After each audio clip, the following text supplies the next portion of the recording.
and Ian Castleberry joining the Wise Guys on the DC Creasman Jewelers Wise Lines. It is our NFL Gold Nuggets feature with Ian, presented by our friends at DC Creasman Jewelers. Ian Castleberry, good afternoon. I hope you're gearing up. I feel like I should be getting more ready for this, but I'm just being kind of cool looking out my window. I guess I'll have to make a supply run at some point tonight. Boy, that shouldn't be a cluster, you-know-what, at the local Ingles. But, if worse came to worse, we're fine. Looking forward to it. Yeah, I am as well. I love the snow. I'm from Southern California. I literally did not play in snow till I was 23. So this is something that goes back decades for me. And I just don't want it. I'd like it, Charlie, to be like 3 to 5 inches. That's cute. That's adorable. We can work with that. We get up to 10, 12 inches. It's like, holy crap. We're going to be shut down for sure. COVID will have nothing on this storm, but we'll wait and see how it goes. And speaking of clusters, teams are looking for coaches in the NFL because, well, their organizations are a cluster at the moment. But let's start first down in Miami. Ian, how surprising was it for you that the Dolphins cut ties with Brian Flores?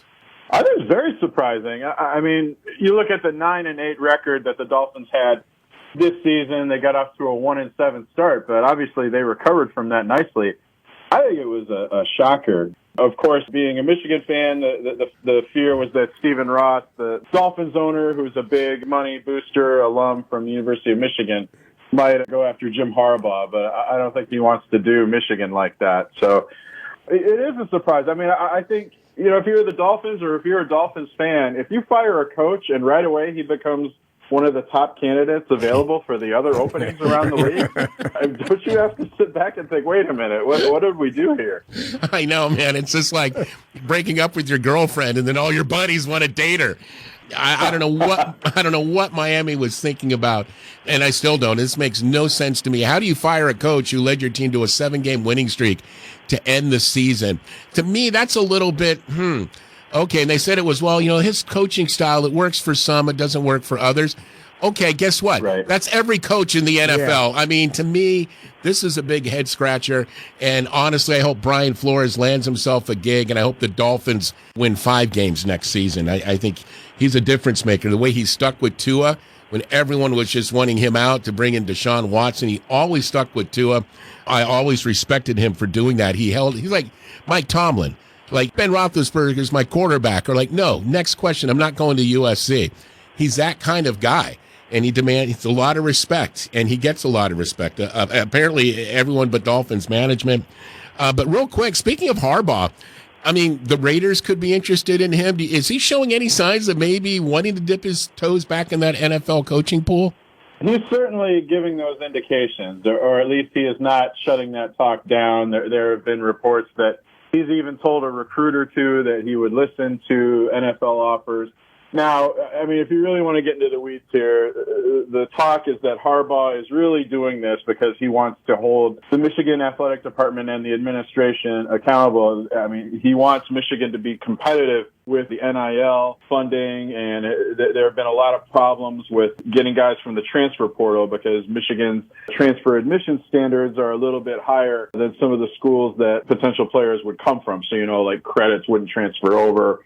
What was a credit at, a different school might not fly at Michigan. So the talk is that Harbaugh wants a commitment from the athletic department, from the administration, to compete with the bigger schools, and notably Texas A&M with their NIL program, but the Alabamas, the Clemsons, Georgias, et cetera.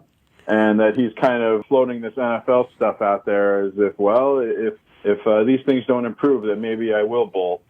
And the idea, the difference between enticement and inducement. If you can go to Texas, if you're an offensive lineman, and be guaranteed $50,000, what is that? That's more money than I'm making. I mean, and it's one of those things, if you're a Harbaugh at Michigan or anybody, you better find a way to compete with that if you're recruiting the same kids. Yeah, that's the big thing. It's like, the standards to get into Michigan are that much higher. And, of course, the academia folks are going to be like, well, now you're watering down our process. So Harbaugh may have a little battle on his hands for that, but at the end of the day, I think he will win out if they really want him to stay in Ann Arbor. But back to Brian Flores, Ian. I mean, what team do you think would be a good fit for Flores that has a vacancy as we speak? Well, I think the Chicago Bears, which is one of the teams that's been associated with Jim Harbaugh as well, since Harbaugh played quarterback in Chicago. But I think Brian Flores would be a great fit in Chicago.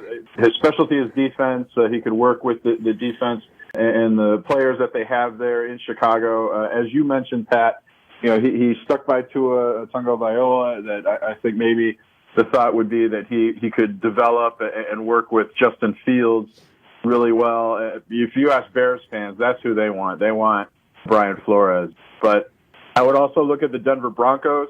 Flores was a previous candidate in Denver before they hired Vic Fangio. So it may be that depending on what the front office, they have a different general manager now with George Patton. But if Flores made enough of an impression that first time, he might be at the top of the list with the Broncos as well. Ian Castleberry joins the Wise Guys. It is our NFL Gold Nuggets feature presented by D.C. Creasman Jewelers. How far behind, Ian, are teams like the Giants and the Bears who have to hire general managers also? Do you wait to hire the general manager and let him hire the head coach? Is that the way you do it? That's a tough call. I mean, going through this as a Lions fan last year, it sounded like the Lions ownership and front office made the decision to hire Dan Campbell as the coach and then hire Brad Holmes. But that seems to create an awkward situation. Typically, the general manager hires the coach. And that is one reason why somebody like Jim Harbaugh, I think, is being mentioned with openings like the Bears, like the Giants, not so much the Raiders. He has a connection to the Raiders, but the thought is that if Harbaugh does go to an NFL team, that he'll want some personnel power as well. And while he wouldn't be general manager and coach, but he might push for somebody he knows and is comfortable with to go into that general manager role and work with him. But Charlie, I think you're right. It seems like it's a much more difficult job to choose both. And then what do you do first? Do you jump on somebody like Brian Flores? And then you go after a general manager, and the general manager's kind of scratching his head. Well, I don't know if I would have hired Brian Flores, guys. So it seems like you're creating a potential conflict right away. Yeah, the Bears say they want to hire, and I think the Giants did as well, like we want to hire a general manager before a coach. Okay, that makes sense. But nonetheless, the Giants, let's start with them, and they have to have their eye on some coaches out there. Which coaches do you think the Mara family is considering? Well, I think since they're looking for a GM and a coach, I think you look to Buffalo, and the Bills' assistant GM, Joe Shane, is a popular candidate. And if he becomes the general manager with the Giants, you have to wonder if Brian Daboll, the Bills' offensive coordinator, would be the top candidate there as a head coach. Also with the Chiefs player personnel director, Ryan Poles, is reportedly a top candidate for the Giants job as well. And you wonder if he might bring Eric Bieniemy, the Chiefs offensive coordinator, along with him if he got that job. All right. Again, in Chicago, it comes down to developing Justin Field. That is priority number one. And if you're Brian Flores, you're overseeing that, but you got to bring in an offensive coordinator and a quarterback's coach that is going to gel with this young man and help him develop. And speaking of the Bears, Doug Peterson just interviewed, former Eagles coach, won a Super Bowl in 2017. Any other candidates? I know they're looking at GMs first, but any other candidates they have their eye on? It sounds like they are looking more at defensive candidates, and I think you see this a lot after a coaching change is made. If they had an offensive coach, Matt Nagy was an offensive guy, so you want to go in the other direction and get a defensive coach the next time around. So you did mention Doug Peterson, and Brian Flores is a defensive guy, but it sounds like based on looking at the reported candidates, Todd Bowles, the Buccaneers defensive coordinator, Leslie Frazier, the Bills defensive coordinator, Matt Eberflus, who's the defensive coordinator with the Colts. It appears that the Bears are looking more toward a defensive guy and then maybe bringing in a hotshot offensive coordinator to work with Justin Fields.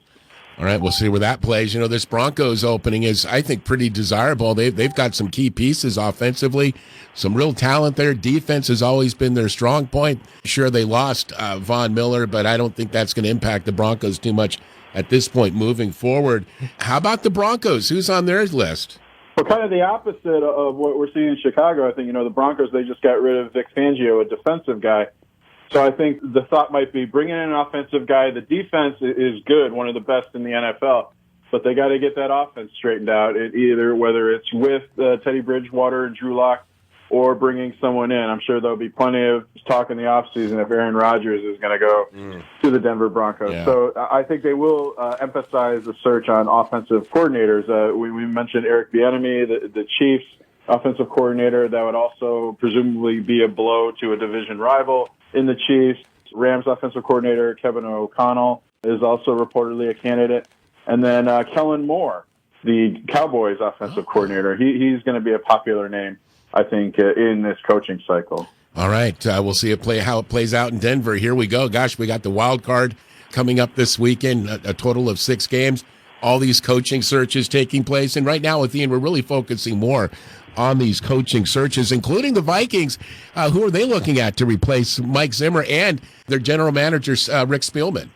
Well, I think there's been some talk that the defensive coordinator, Andre Patterson, could be promoted, but then there's some thought, well, wait a minute, are we going to make a clean break here from the Mike Zimmer staff or not? Scott Turner, the Washington football team's offensive coordinator, is reportedly a top candidate for that job. Again, the Vikings might be looking for more of an offensive guy to work with Kirk Cousins after having Mike Zimmer, a defensive guy. But one name I've seen, I don't think this is going to happen, but I've seen it enough times where I think it has to be mentioned, is that Ole Miss coach Lane Kiffin could be a candidate for the Vikings job. What's the desire bringing the there? Lane train up to Minneapolis. That would certainly be fun.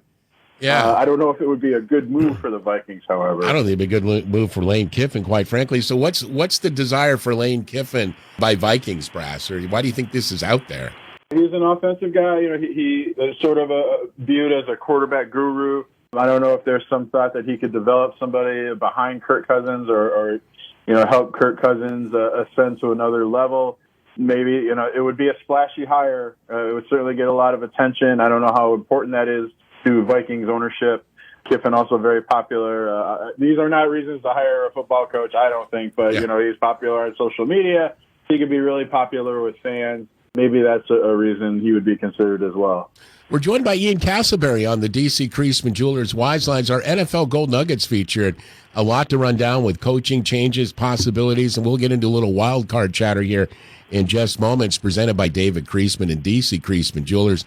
Well, I thought this interesting, Charlie. The Rams are bringing back safety Eric Weddle out of retirement.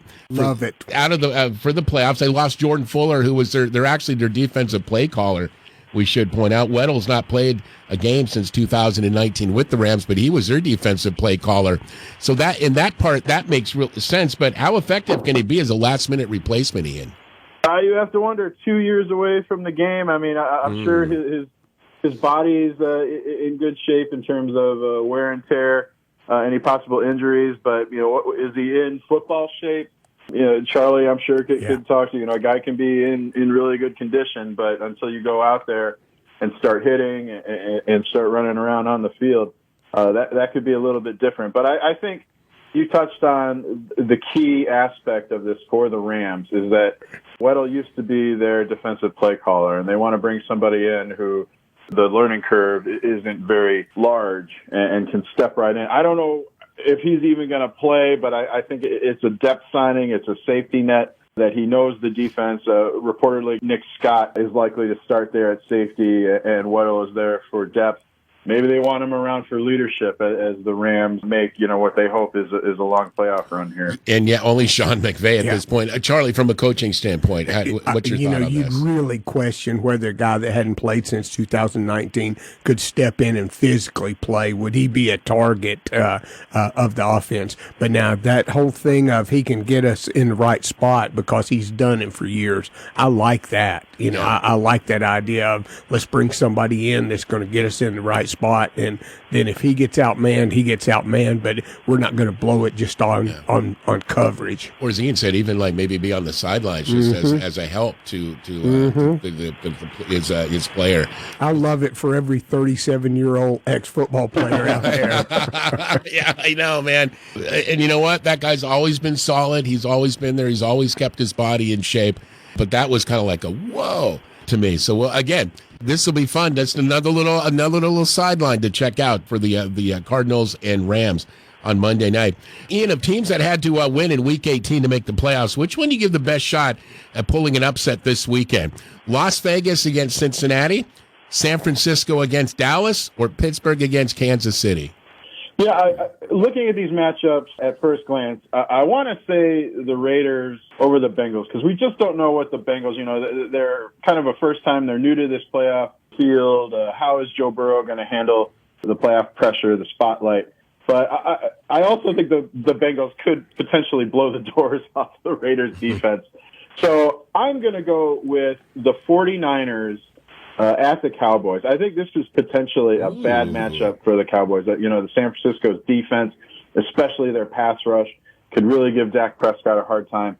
And I think more importantly, that running game with occasional explosion from players moving it around like Deebo Samuel could break off a long run. I think they could control it and their defense, control the clock with their running game. Cowboys are going to have a lot of pressure on them going into these playoffs. So I like the 49ers to be the upset here. Ooh, there you go. What do you say, Charlie? I like that. I mean, and I think the Raiders have a really good chance. I was so impressed with the way they played Sunday. Yeah. But, you just think they can't outgun Joe Burrow, I don't think. But now, wait a minute. Dallas in the playoffs. Might they find a way to get beat? They've done it in the past. Yeah, that one in the Cincinnati, the Raiders and Bengals, that one, that's an intriguing one. Yeah. I'm with Ian. I say the Niners and the Cowboys, because you just don't know what Cowboys team is going to show up. Yeah. Is it going to be the one that kicks butt and scores a boatload of points and win going away, or is it going to be losing 30-0 or 30-15 to Denver, losing to Arizona at home, getting beat up? I mean, this team is so talented. They should be the number one seed, quite frankly, coming into the playoffs, but they are not. And I think San Francisco's in a weird zone right now. I mean, to beat L.A., come back from 17 down when you needed to win, says a lot about this team. My only question there, Ian, is going to be, can this team kind of keep that level and that intensity for another week? We'll have to wait and see on that. As Ian Castleberry joins the Wise Guys via the D.C. Creasman Jewelers Wise Lines. And, of course, thanks to D.C. for bringing us our NFL Gold Nuggets with Ian. Of course, Ian starting up with Barrett Sports Media, a great nationwide website. We'll get you more information on how you can get signed up if you want to follow Ian there. But, Ian, before we let you go, what other wild card storylines are you following this week? I'm very curious how Matthew Stafford is going to handle his first game with the Rams. Does any playoff quarterback have more pressure on him than Matthew Stafford? I mean, he showed how spectacular he can be, but he also showed how mistake-prone he can be. And I think there's a lot of people who, early on the narrative was like, as if Matthew Stafford played for just complete garbage in Detroit, which a lot of those teams were bad, but he did have Calvin Johnson. It's not like he was throwing to Ian Castleberry there on the field. So Stafford did show a tendency to make a big mistake, however, and with the pressure on the Rams, I'm very curious how Matthew Stafford is going to perform against a Cardinals team, that is perfectly capable of beating the Rams. Yeah, man, that's going to be good. By the way, I don't know who this Calvin Johnson guy is, but this Ian Castleberry kid, I'm told, runs a great route, has great hands. Could make a difference for a team there. There is pressure on Matthew Stafford for sure. It's like put up or shut up. You've now been given the team. Yeah. People say you need to make a Super Bowl run. Here it goes. All right, Ian, what else you got?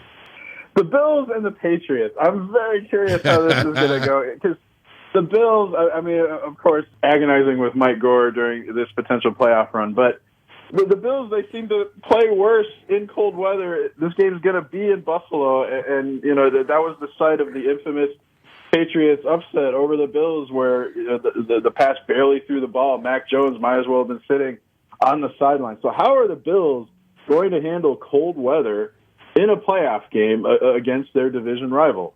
They're saying the 8 o'clock start, it's going to be like 3 or 4 degrees. Charlie, how much with the wind? How much more? I know. So with that in mind, how much more are you going to be running Josh Allen?